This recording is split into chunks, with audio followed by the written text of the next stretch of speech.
こんにちは、野菜の日チャンネルです。栗の季節ですね。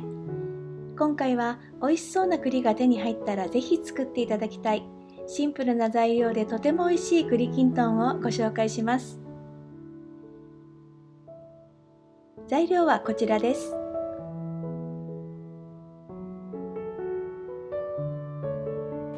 栗は水から30分から40分ぐらい火が通るまで茹でて、火を止めたら茹で汁の中に置いて冷まします。茹で汁の中に置くことでアクが抜けてしっとりします。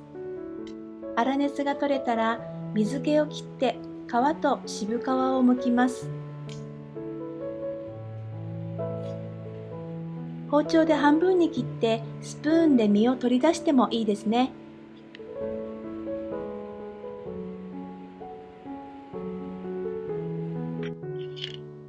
鍋に栗を入れてマッシャーで粗く潰します。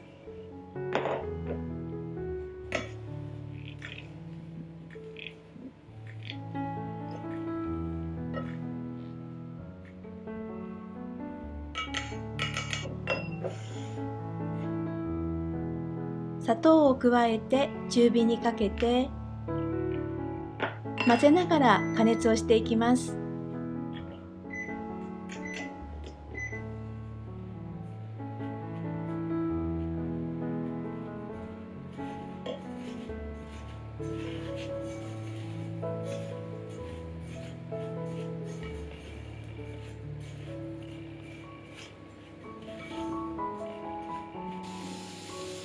砂糖が溶けるとこんな風にしっとりとした状態になってきます。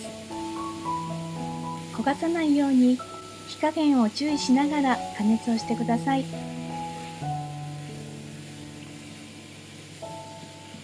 ここで大きな栗の塊があったらさらにマッシャーで潰します。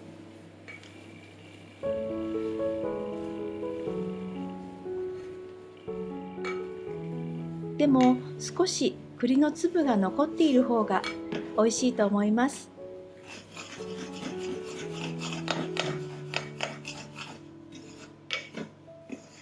鍋底からよく混ぜてほろほろっとしたら火を止めます。火を止めたら熱いうちに形を作っていきます。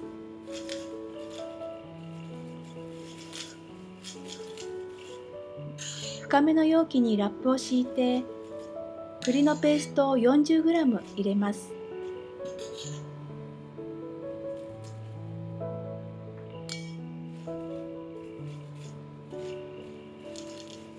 空気が入らないように口を絞って手で数回強く握ってください。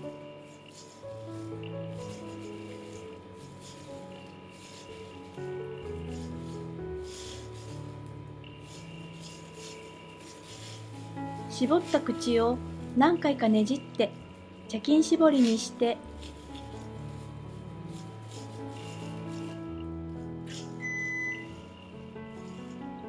親指と人差し指でぐっと挟んで栗の形を作ります。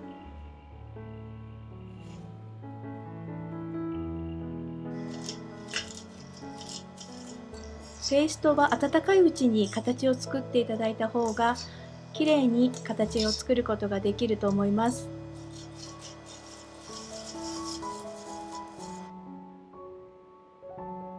ラップのまま冷まして冷めると固まって形が崩れにくくなっていきます。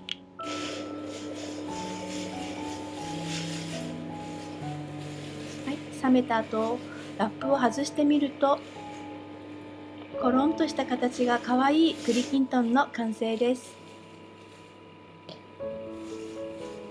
栗と砂糖だけで作るシンプルな栗きんとんですが、今回はきび砂糖を使っています。砂糖を変えると風味が少し変わりますので、お好みの砂糖を加えてぜひ作ってみてください。